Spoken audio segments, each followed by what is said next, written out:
Hello everyone, स्वागत है आपका पीवाईक्यू दरबार के ऑफिशियल यूट्यूब चैनल पे, जिसमें मैं आपके लिए लेके आया हूँ लेक्चर नंबर 6 का पार्ट 2, जिसमें हम जो है ऑलमोस्ट 700 से 800 सालों के जो वंश हैं उनके बारे में डिस्कस करेंगे, जिसका कनेक्शन आपको लेक्चर नंबर 6, 7 और 8 में देखने को मिलेगा।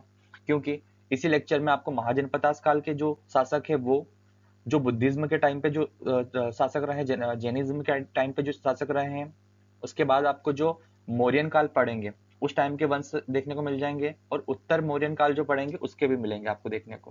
तो इसका कनेक्शन जो है 3 लेक्चर से है, तो ये पार्ट 2 जो है बहुत इंपॉर्टेंट हो जाता है एक कनेक्शन को स्टेब्लिश करने के लिए। ठीक है, अब वो कनेक्शन कैसे स्टेब्लिश होगा मैं आपको अगली स्लाइड में बताता हूँ। वीडियो में आगे बढ़ने से पहले जिन वंशों के बारे में आज हम पढ़ने वाले हैं उनके नाम सीक्वेंस के साथ याद करा देता हूँ। उसकी एक ट्रिक होती है, बहुत ही प्यारी ट्रिक है और आपको भी इजीली याद हो जाएगी। मैं लिख देता हूँ और उस वंश का नाम भी आपके यहाँ पे मेंशन कर दूंगा। बाकी बेहतर तरीके से लिखा हुआ आपको आगे की स्लाइड्स में मिल जाएगा, जिसका पीडीएफ भी मिल जाएगा, तो राइटिंग की चिंता मत करना, मैं बस ट्रिक के लिए आपको बता रहा हूँ। ठीक है, तो आपको लिखना है सबसे पहले यहाँ पर ह सी न मा शु क। क्या लिखना है? हसीन मासुक। ठीक है, ह से आ जाएगा आपका हर्यक वंश।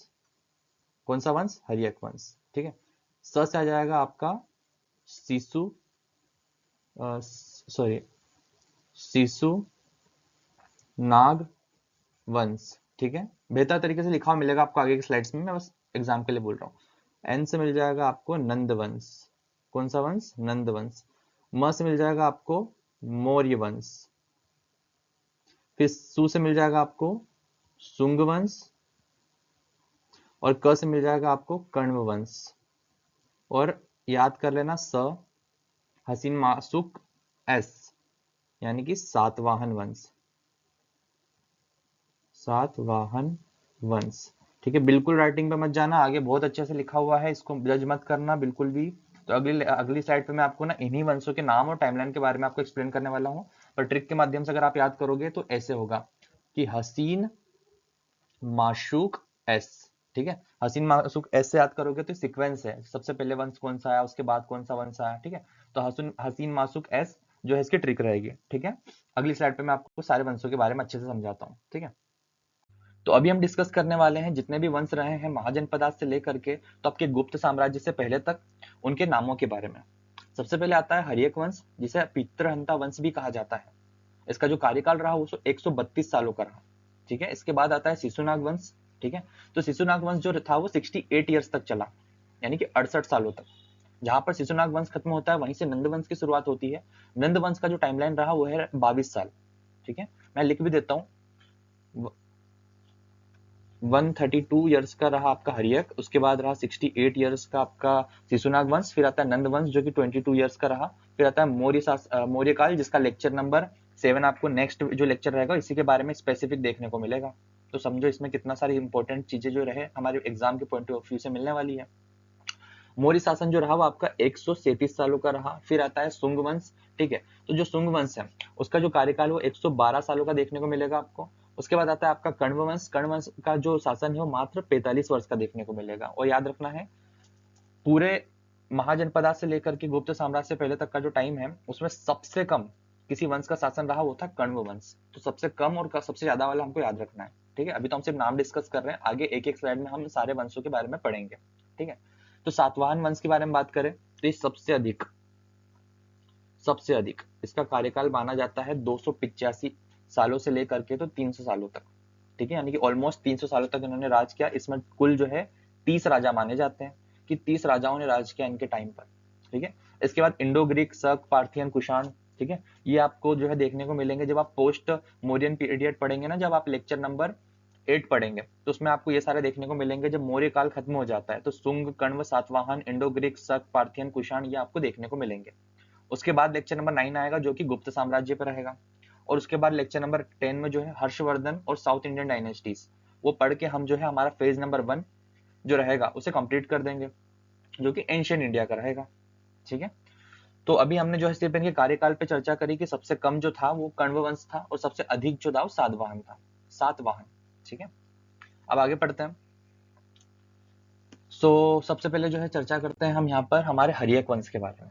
ठीक है, तो बेसिकली हर्यक वंश जो था इनके टाइमलाइन की अगर बात करें ये इंपॉर्टेंट है। जो एग्जाम के पॉइंट ऑफ व्यू से इंपॉर्टेंट है उसे मैं ना रेड कलर में जो है मार्क कर देता हूँ, येलो कलर में मार्क कर देता हूँ, ठीक है। तो जो वंश और टाइमलाइन की बात करें तो हर्यक वंश का जो वंश था उसकी जो टाइमलाइन थी वो थी 544 ईसा पूर्व, ठीक है। 544 ईसा पूर्व से लेके 412 ईसा पूर्व तक ये शासन चला। इस टाइम पे क्या हुआ वो बताता हूँ। कुल शासक 3 रहे, यानी कि शासक कितने रहे आपके 3, ठीक है। येलो येलो में जो लिखा है वो याद रखना है, कुल शासक 3, ठीक है। इसमें से प्रमुख शासक 2 थे, कौन थे, बिंबिसार और अजातशत्रु, ठीक है। बिंबिसार वो व्यक्ति है जिन्होंने हर्यक वंश की नींव रखी, यानी कि शुरुआत करी, ऐसा कह सकते हैं। क्योंकि इनके आने के बाद क्या हुआ तो वो समझा देता हूं मैं आपको। देखो 132 साल का जो इसका कार्यकाल रहा था हर्यक वंश का, कितना रहा था, 132 ईयर्स का कार्यकाल रहा था, ठीक है। अब इसमें क्या हुआ, ये बिंबिसार हर्यक वंश का था, यानी कि नींव नहीं रखी थी, यानी कि ये हाईलाइट कर देता है उस वंश को, मैं ये कहना चाह रहा हूँ। अब हुआ क्या था कि बौद्ध ग्रंथों के हिसाब से, यानी कि बुद्ध ग्रंथ जो है उनके हिसाब से देखा जाए तो इनके जो पिता थे उनका नाम था भट्टिय। तो पिता कौन थे, भट्टिय, ठीक है, भट्टिय, है ना। और ये राजा बना दिया था इनको भट्टिय ने बिंबिसार को, किस एज में, 15 साल की एज में, 15 साल की एज में, ठीक है। 15 साल की एज में बिंबिसार राजा बन जाता है, ठीक है। अब 15 साल की एज में जब राजा बना दिया तो उस टाइम पे जो पुराने राजा रहे होंगे, जो उन्होंने देखा होगा जिन्हें राज करते हुए, बिंबिसार की बात कर रहा हूँ, तो इनसे पुराने वालों को इन्होंने देख के क्या सीखा कि बिना कारण खून बहा के युद्ध करके हमें उतना बेनिफिट नहीं मिलता है राज्य में जितना हम बिना युद्ध के कर सकते हैं। तो इसने जो यूज किया रणनीति का वो ये था कि वैवाहिक नीति का यूज किया। इन्होंने शादियां करी, इसे जो जो राज्य चाहिए थे वहां पर उन्होंने शादी करके जो है, यानी कि विवाह करके उस राज्य को अपने में विलय कर लिया, या तो वहां से टैक्स का पैसा लेना शुरू कर दिया। अब होता क्या है, वैवाहिक नीति का यूज करा, जैसे महाकोसला, इनकी पहली जो पत्नी थी वो थी महाकोसला, ठीक है। यहाँ पे पत्नियों के नाम लिख देता हूँ, ठीक है। दूसरी पत्नी जो थी इनकी वो उसका नाम था जो, वो था चेलना, ठीक है, क्या था, चेलना। इनकी तीसरी पत्नी जो थी उनका नाम था खेमा, ठीक है। महाकोसला, चेलना और खेमा, ये तीनों से इन्होंने शादी करी। अब तीनों से शादी करने का बेनिफिट क्या मिला वो बता देता हूँ। तो जब इन्होंने महाकोसला से शादी करी तो इन्हें काशी मिला, क्या मिला, काशी। और काशी मिला तो उस टाइम पे इनकी 1 लाख की आमदनी हो रही थी वार्षिक रूप से, तो इन्हें आर्थिक भी फायदा मिल गया और दूसरा राज्य भी मिल गया, और वो भी बिना युद्ध के मिल गया, तो फायदा ही है ना बिना लड़ाई झगड़े के। उसके बाद जो है आता है आपका चेलना। चेलना जब इन्होंने कहे कि चेलना से इन्होंने जब शादी करी इनकी पत्नी से, धर्म पत्नी से, तो इनको मगध जो है, मगध की उत्तरी सीमा जो है इसकी सुरक्षित हो गई थी, क्योंकि मगध का जो ऊपरी भाग था वो इन्हें मिल गया था दहेज में, ठीक है। उसके बाद अगर खेमा की बात करें तो इससे उन्हें जो है उत्तर पश्चिमी भारत का समर्थन मिला, ठीक है। यानी कि उत्तर पश्चिमी से मतलब है कि आज का अफगानिस्तान पाकिस्तान वाला जो एरिया है ना, उस टाइप की बात कर रहा हूँ मैं।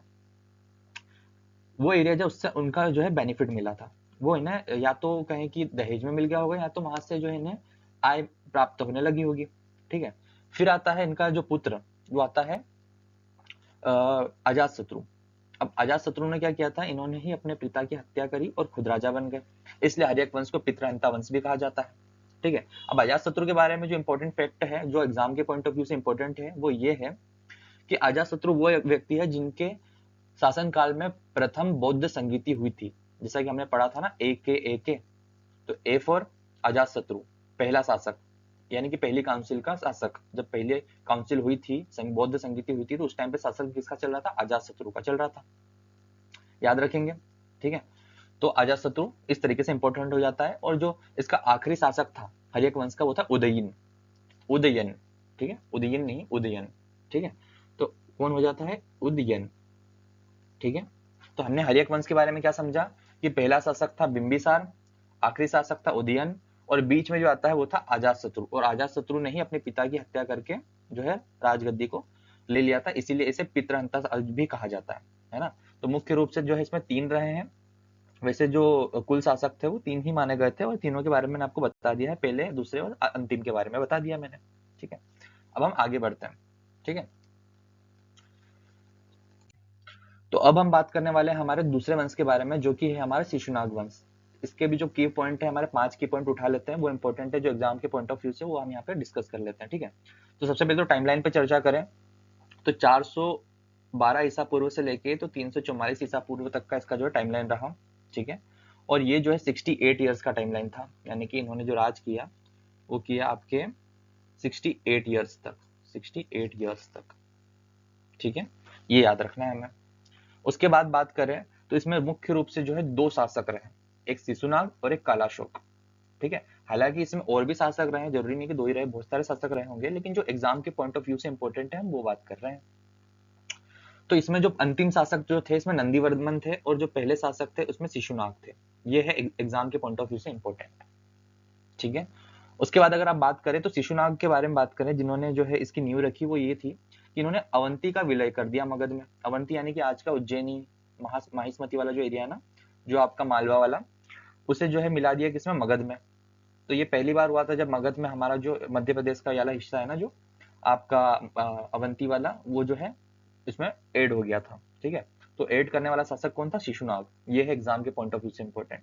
ठीक है, अब इसके बारे में बात करें तीसरा की पॉइंट हम अगर बात करें तो ये है कि कालाशोक जो है, इसके जो दूसरे शासक रहते हैं, दूसरे प्रमुख शासक है कालाशोक, उनके टाइम पे पता है क्या हुआ था, दूसरी बौद्ध संगीति हुई थी।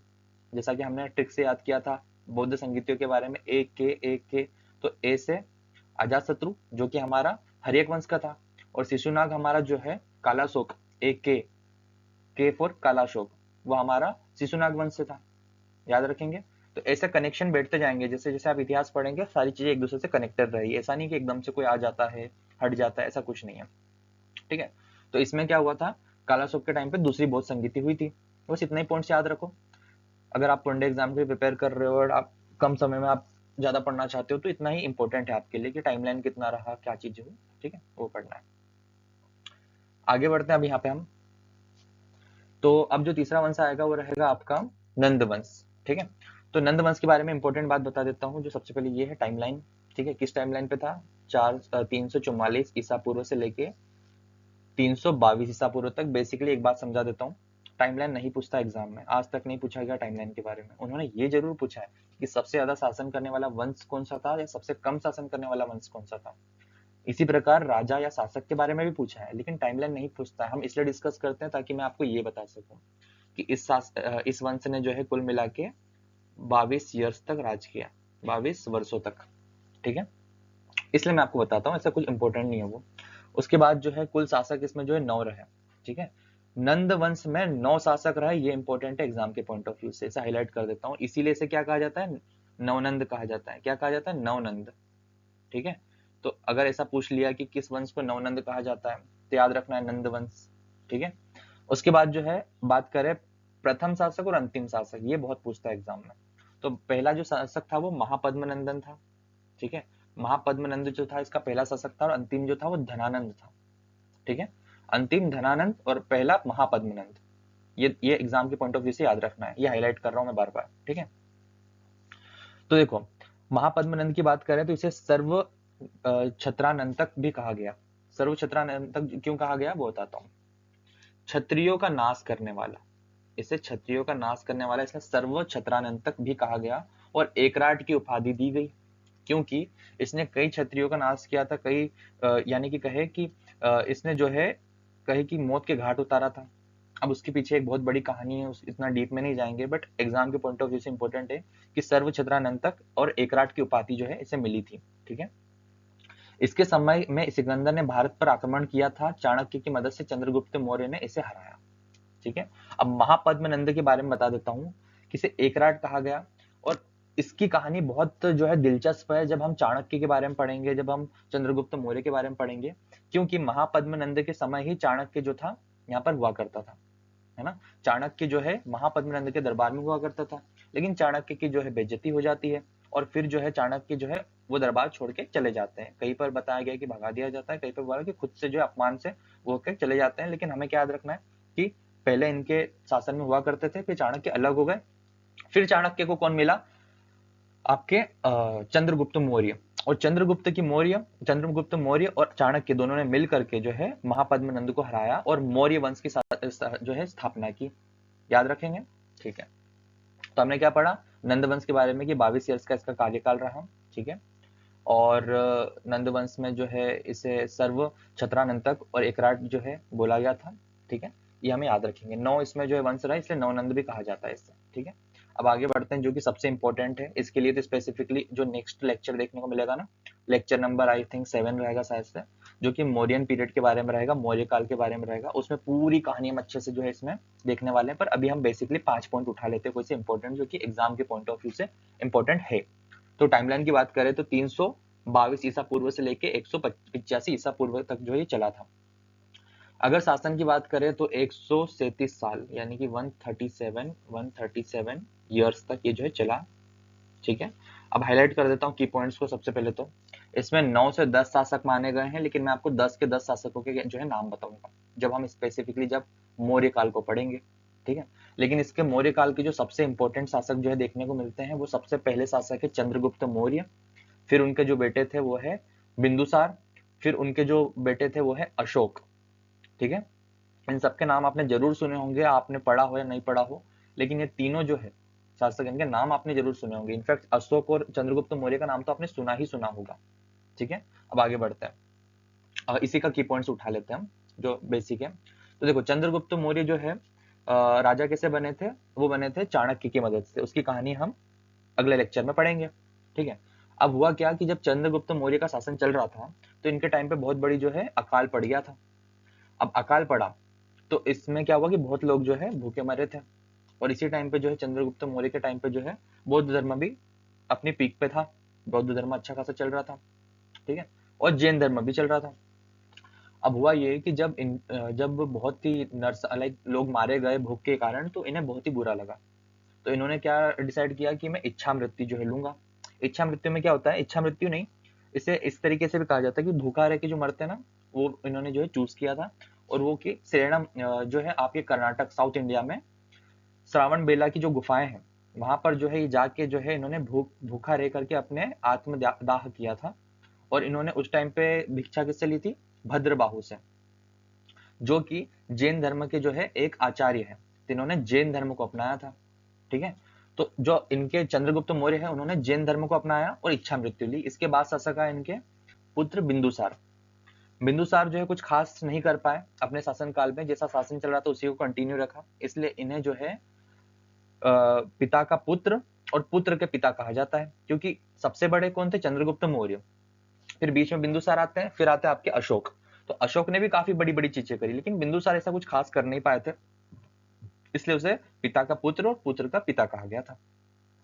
इन्हीं के पुत्र आए अशोक। अशोक ने जब आगे चल के नरसंहार किया, बहुत ही लोगों को जो है कहें कि मौत के घाट उतारा, तो उन्हें ऐसा लगा कि मुझसे बहुत बड़े पाप हो गया, गलती हो गई, तो आगे चल के उन्होंने जो है बौद्ध धर्म को अपनाया। तो चंद्रगुप्त मौर्य ने जैन धर्म को अपनाया और अशोक ने बौद्ध धर्म को अपनाया। और इनके जो बीच में आते हैं जो कि बिंदुसार, उन्होंने भी एक अलग धर्म को अपनाया था, उसके बारे में हम डिस्कस करेंगे अगले लेक्चर में। तो ये इंपॉर्टेंट जो है की पॉइंट्स थे। और मौर्य काल का जो पहला शासक था ये चंद्रगुप्त मौर्य रहे, ये तो याद ही रखेंगे आप। और अंतिम जो थे बृहदत्त थे, ये एग्जाम में आता है। अब आगे बढ़ते हैं, कुछ आपके जो शासक नंबर 5 है उस पर चर्चा करने से पहले मैं आपको अखंड भारत के बारे में बता देता हूँ कि मौर्य काल के समय ही अखंड भारत की शुरुआत हो जाती है, जिसके लिए स्पेसिफिक वीडियो आपको अलग से देखने को मिलेगा, जो कि मुझे अभी आइडिया आया था कि क्यों ना अखंड भारत अपने आप में एक बहुत ही बड़ा कहे कि डिटेल में जो है पढ़ा जा सकता है, एक ऐसा टॉपिक है। तो मैंने डिसाइड किया है कि अखंड भारत का वीडियो आपको जो है हिस्ट्री के लेक्चर से प्लेलिस्ट से थोड़ा सा अलग देखने को मिलेगा, जो कि आपको इंस्टेंट इस वीडियो के बाद देखने को मिलेगा। और उस अखंड भारत में अखंड भारत की शुरुआत कैसे हुई थी, ठीक है, उस टाइम से लेकर के पूरे तरीके से अखंड भारत जब टूटा, बांग्लादेश का जब कहें कि विभाजन हुआ पाकिस्तान के साथ 1971 में, पूरा 2000 सालों से ज्यादा का टाइमलाइन में आपको अखंड भारत में जो समझाने वाला हूँ, जो कि मात्र 10 से 12 मिनट का वीडियो रहेगा। जाके जरूर देखना। ये जो आप स्लाइड देख रहे हो, ये उसी अखंड भारत की वीडियो की स्लाइड है, ठीक है। अगली स्लाइड भी मैं आपको बता देता हूँ।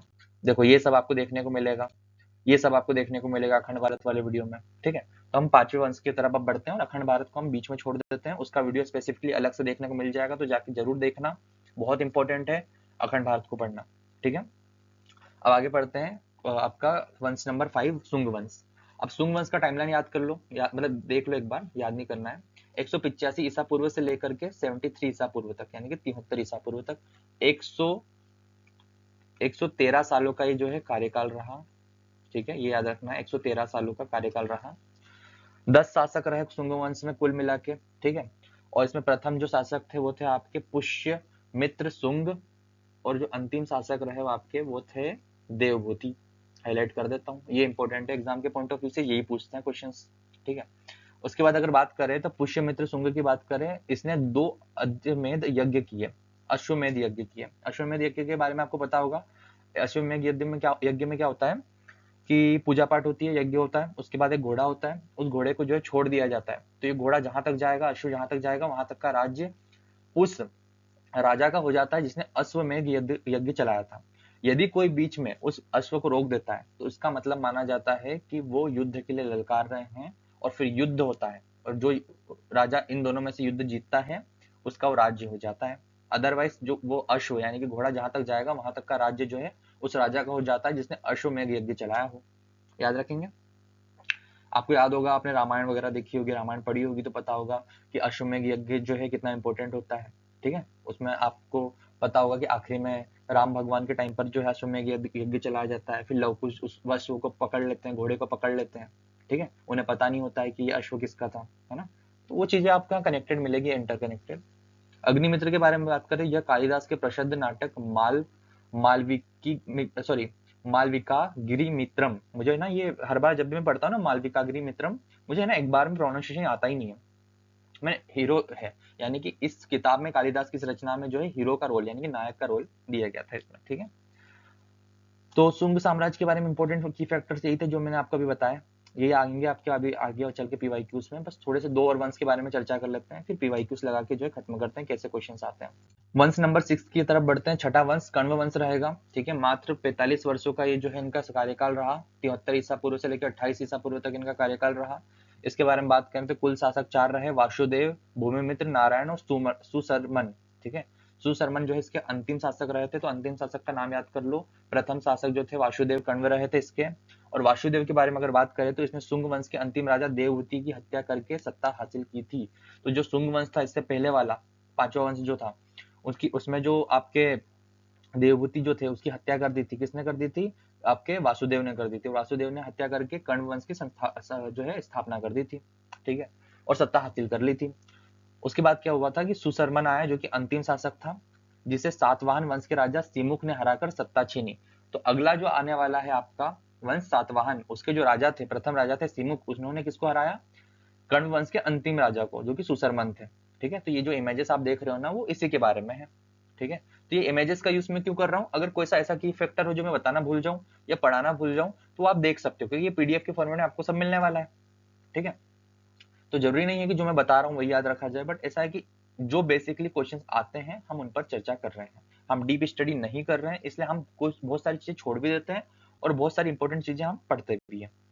अब हम बात करेंगे सातवाहन वंश की। तो जैसा कि हमने पढ़ा कि सातवाहन वंश के जो राजा थे सामुक, ठीक है, सिमुक ने जो है हत्या कर दी थी आपके जो कण्व वंश के जो अंतिम शासक थे उनकी, और सातवाहन वंश को जो है घोषित कर दिया था, यानी कि सत्ता हासिल कर ली थी। टाइमलाइन की बात करें अगर, तो 60 ईसा पूर्व से लेकर 225 ईसा पूर्व तक, ठीक है, इनका जो है राज्य रहा। और ये जो है सबसे ज्यादा मोस्ट यानी कि सबसे अधिक शासन करने वाला जो है वंश रहा था, ये याद करना। सबसे अधिक वाला जो है सातवाहन था, ये जरूर याद करना क्योंकि एग्जाम के पॉइंट ऑफ व्यू से इंपॉर्टेंट है, हाईलाइट कर देता हूँ। सातवाहन वंश वो वंश है जिसने जो है मतलब सबसे अधिक वंश जो है राज किया था। ठीक है, मेरे वर्ड्स थोड़े ऊपर नीचे हो जाए तो थोड़ा सा देख लेना, बट कहने का मतलब यही है ना। उसके बाद सबसे ज्यादा राजा भी इसी में रहे, सबसे ज्यादा शासक सातवाहन वंश में ही रहे थे। 30 शासक आए थे पुराणों के हिसाब से। पुराण कहते हैं कि सातवाहन वंश में कुल 30 शासक रहे थे। ठीक है, इसलिए इसका जो कार्यकाल है वो भी मान के चलो कि 250 से 300 सालों तक का माना जाता है। याद रखेंगे। प्रथम की बात करें तो सिमुख, जिन्होंने हत्या की थी। ठीक है, और अंतिम की बात करें तो यज्ञ श्री सातकर्णी। ये इंपॉर्टेंट हो जाते हैं, पहले शासक और अंतिम शासक। ठीक है, आगे बढ़े अगर इसमें हम, तो गौतमित्र सातकर्णी, ठीक है, यानी कि सातकर्णी की बात करें जो अंतिम शासक थे, इसे अद्वितीय ब्राह्मण कहा गया। इसने शको यानी कि नहपान को हराकर सातवाहनों की प्रतिष्ठा दोबारा स्थापित करी। यानी कि बीच में ऐसा होता है कि सातवाहन वंश थोड़ा खतरे में आ जाता है, फिर जो शक थे उनको हरा के दोबारा से जो है राजा बन जाता है। शको के बारे में हम आगे पढ़ेंगे। अब इसमें हाला नाम का जो है एक सीन होता है वो बता देता हूँ। हाला में क्या होता है, यह एक महान विद्वान राजा था जिसने प्राकृत भाषा में गाथा सप्तशती नामक पुस्तक लिखी थी। ठीक है, तो हाला जो था एक सातवाहन राजा था, सातवाहन वंश का राजा था, जिसने क्या किया था कि गथा सप्तशती नाम की एक पुस्तक लिखी थी। हाईलाइट कर देता हूँ, ये एग्जाम के पॉइंट ऑफ व्यू से इंपॉर्टेंट है, क्वेश्चंस बनते हैं। ठीक है, अभी हम आगे चर्चा करेंगे इस पे। तो सात शासकों के बारे में हमने यहाँ पे पढ़ लिया। ठीक है, अब मैं आगे बताता हूँ कि इसका कनेक्शन क्या बैठने वाला है आगे। ठीक है, तो अभी हमने चर्चा करी 7 वंशों के बारे में, जिसमें हमने समझा कि हर एक वंश से लेकर के सातवाहन वंश तक जो है टाइमलाइन को हमने डिस्कस करा, जो कि अराउंड ये मान के चलिए कि अपने आप में ये जो है टोटल 700 से 800 सालों का जो है इतिहास रहा है। ठीक है, तो हमने अलग अलग वंश और उनके कुछ प्रमुख राजाओं के बारे में सिर्फ बात की है, हमने कुछ खास डिस्कस नहीं किया है। अब बता देता हूँ मैं। तो बेसिकली ये जो है, आप मौर्य की बात करें, ये स्पेसिफिक अलग है। फिर ये आ जाता है आपका उत्तर मौर्य पीरियड में। ठीक है, फिर शुरू हो जाएगा आपका गुप्त वंश। ठीक है, अब इन सभी वंशों से आने वाले रिलेटेड जो सवाल है वो पीवाईक्यू बेस्ड अभी हम नेक्स्ट अगले 2 से 3 मिनट में डिस्कस करेंगे। 10 सवाल उठा लेते हैं हम, सबसे इंपॉर्टेंट। ठीक है, कोई फालतू की बातें नहीं रहेगी, बस डिस्कस करेंगे उनके बारे में अभी हम। ठीक है, अब जो आखिरी बात बता देता हूँ, सबसे ज्यादा किसका रहा कार्यकाल? सातवाहन वंश का। ठीक है, और अगर सबसे कम की अगर बात करें यहाँ पे कि सबसे कम जो कार्यकाल रहा वो किस वंश का रहा था, वो कण्व वंश रहेगा। ठीक है, मात्र 45 साल का जो है कार्यकाल इसका बताया गया। रुको ढंग से लिख देता हूँ, कंफ्यूजन हो जाएगा। ठीक है, 45 साल का कार्यकाल कण्व वंश का, और ऑलमोस्ट ऑलमोस्ट 300 सालों का आपका सातवाहन का। ये भी याद रखना है। पहला वंश जो हर्यक वंश हमने पढ़ा, उसमें उसे पितृहंता वंश भी कहा जाता है। उसके जो अंतिम शासक थे उसकी हत्या करके शिशुनाग वंश आया। ऐसे ही हर वंश की हत्या करके, हर वंश के आखिरी शासक की हत्या करके कोई नया वंश आ जाता था। ठीक है, तो अब हम पीवाईक्यू बेस्ड जो है 2 से 3 मिनट देके इस लेक्चर को एंड करते हैं। ठीक है, तो अब हम जो चीज डिस्कस करने वाले हैं वो है पीवाईक्यूज, जो कि अभी हमने पढ़ा उसी से रिलेटेड रहेंगे। 10 से 12 पीवाईक्यूज रहेंगे जो कि मोस्ट इंपोर्टेंट है, जो कि आपके एसएससी, यूपीएससी, पीएससी, रेलवे के एग्जाम में आए हुए हैं। ठीक है, तो क्वेश्चन नंबर 1 है, एसएससी सीजीएल में आया है, बिंबिसार किस वंश का शासक था? तो बिंबिसार जो है पहला शासक था हर्यक वंश का। ठीक है, तो बिंबिसार वो व्यक्ति जिसने शादियां करके जो है राज लिए थे, युद्ध कम लड़ा था। याद है आपको, मैंने बताया था अभी थोड़ी देर पहले। तो वो जो था हर्यक वंश का शासक था। ठीक है, हर्यक वंश राइट आंसर। और नेक्स्ट स्लाइड पे चलते हैं।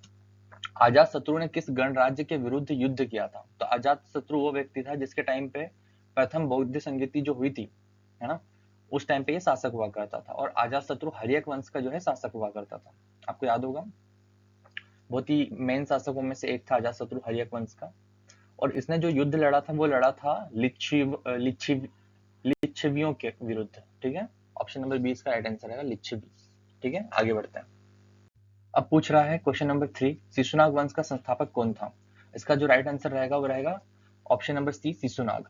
ठीक है, तो देखो जैसा वंश रहता है ना, उसका जो पहला शासक रहता है, शासक, उसके नाम से काफी ज्यादा मिलता हुआ जो है उस वंश का नाम भी रहता है और शासक का नाम भी रहता है। देखो शिशुनाग वंश का संस्थापक जो था शिशुनाग ही था। ठीक है, और आगे चल के भी आप कुछ ऐसे नाम देखोगे उस वंश से उस शासक का नाम कनेक्टेड रहेगा। ठीक है, तो क्वेश्चन नंबर 4 की तरफ बढ़ते हैं। ये पूछा है नंद वंश का संस्थापक कौन था? देखो इसमें भी आ गया कनेक्शन नाम और वंश का थोड़ा सा। तो ऐसे ट्रिक्स रहती है, इनको थोड़ा सा याद करोगे ना तो आप ऑप्शन गेसिंग में भी आपको फायदा मिलेगा जब आप एग्जाम पे बैठोगे। तो नंद वंश का संस्थापक था महापद्मनंदन। ठीक है, धनानंद मत कर देना, ऐसा थोड़ा सा कंफ्यूजन भी हो जाता है।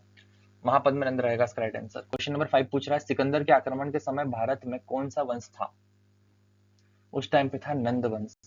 ठीक है, इसका राइट आंसर रहेगा नंद वंश हुआ करता था जब सिकंदर भारत पे आक्रमण कर रहा था। ठीक है, क्वेश्चन नंबर 6 पूछ रहा है, मौर्य वंश का संस्थापक कौन था? ठीक है, तो मौर्य वंश का संस्थापक कौन था? चंद्रगुप्त मौर्य। ठीक है, इनके जो पुत्र थे वो थे बिंदुसार, इनके पुत्र थे अशोक। ठीक है, और ये मेन प्रमुख जो शासक माने गए थे। इसके बाद जितने भी शासक रहते उतने प्रतापी नहीं रहते जितने ये तीनों थे, और इनमें भी चंद्रगुप्त मौर्य और अशोक सबसे ज्यादा थे। ठीक है, अशोक ने बौद्ध धर्म को अपनाया था, चंद्रगुप्त मौर्य ने जैन धर्म को अपनाया था। भिक्षा किससे ली थी? भद्रबाहु से ली थी। ये एग्जाम में पूछा जाता है। क्वेश्चन नंबर 7 पे जाते हैं। अर्थशास्त्र किसने लिखा? अर्थशास्त्र बेसिकली एक जो है बहुत ही पुराना जो है ग्रंथ का है, किताब का है। ठीक है, वो है, उसमें अर्थशास्त्र में जो है आपको देखने को मिलेगा इकोनॉमिक्स के बारे में। चाणक्य ने उस टाइम पे इकोनॉमिक्स को लेके जो है बहुत बड़ी बड़ी बातें जो है पॉलिटिक्स को लेके, इकोनॉमिक्स को लेके जो है किताब लिखी थी, इसका नाम है अर्थशास्त्र।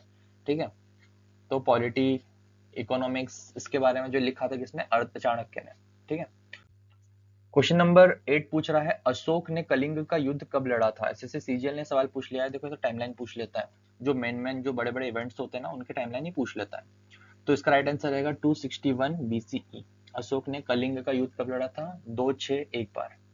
ठीक है, वो भी बीसीई का टाइम चल रहा था। उसके बाद उसको रियलाइजेशन हुआ कि इससे बहुत बड़ा पाप हो गया है, देन उस रियलाइजेशन के कारण उसने जो है युद्ध त्याग दिया था, बौद्ध धर्म को अपना लिया था।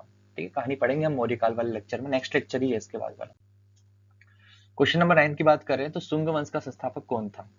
तो पुष्यमित्र सुंग जो है इसका संस्थापक था सुंग वंश का। याद रखेंगे, जैसा कि मैंने आपको बताया वंश और शासक का नाम कनेक्ट कर सकता है, यानी कि जो पहला शासक होता है ना उसका नाम जो है कहे कि उस वंश के नाम से रिलेटेड होता है, ज्यादातर देखने को मिला है। तो हम थोड़ा सा इससे याद रख सकते हैं। रेलवे ग्रुप डी ने पूछा है ये सवाल, तो अभी आने वाले रेलवे एग्जाम्स के लिए भी इंपॉर्टेंट हो जाता है कि क्वेश्चन रिपीट हो जाते हैं। आगे बढ़ते हैं हम। कर्ण वंश का संस्थापक कौन था। ठीक है, तो वसुदेव कर्ण जो था इसका संस्थापक था। वही बात घुमा फिरा के कि इंटर कनेक्टेड होते हैं नाम इनसे, वंश से। क्वेश्चन नंबर 11 पूछ रहा है सातवाहन वंश का संस्थापक कौन था। तो सातवाहन वंश का संस्थापक था सिमुक। ठीक है, याद रखना है आपको। सिमुक जो है इसका जो है कि संस्थापक था। जैसा कि मैंने आपको इमेजेस के थ्रू समझाया था, उनमें समझ में आता है कि सिमुक ने किस वंश को हराया था, किस राजा को हराया था। आपको याद होगा, मैंने आपको बताया था, अगर याद हो तो कमेंट में डाल देना नाम वंश का भी और राजा का भी। ठीक है, और लास्ट सवाल जो है हमारा आज की क्लास का वो रहेगा सातवाहन वंश का प्रसिद्ध शासक कौन था। तो सातवाहन वंश का जो प्रसिद्ध शासक था वो था आपका गौतमी पुत्र सातकर्णी। ठीक है, याद रखना, ये मैंने पढ़ा है आज की क्लास में, पढ़ा है। जितने भी चीजें हैं ना वो सही यहीं पे आपको पूछने को देखने को जो है मिल रहे हैं। एसएससी सीजीएल ने जो है पूछा है आपसे सवाल। तो 12 ही सवाल लगाए हमने आज, लेकिन ये 12 सवाल जो है हमारे एग्जाम के पॉइंट ऑफ व्यू से इंपॉर्टेंट हो जाते हैं, इसलिए हमने ये जो है 12 सवाल लगाए थे। तो इसके बारे में आपको बताना चाहूंगा कि thank you so much for watching this video, जिसमें हमने चर्चा की है हमारे महाजनपदों से लेके मौर्य काल तक की कनेक्शन की, टाइमलाइन की। इसका अगला वीडियो जो रहेगा वो मौर्य काल के ऊपर रहेगा। और अखंड भारत का वीडियो जो है वो लाइव हो चुका है, आपको राइट साइड पे लिंक नजर आ रहा होगा, तो वहां से देख सकते हैं। सो विदा लेता हूँ मैं आपसे, अगले वीडियो में मिलता हूँ जिसमें हम मौर्य काल के बारे में पढ़ने वाले हैं। Thank you.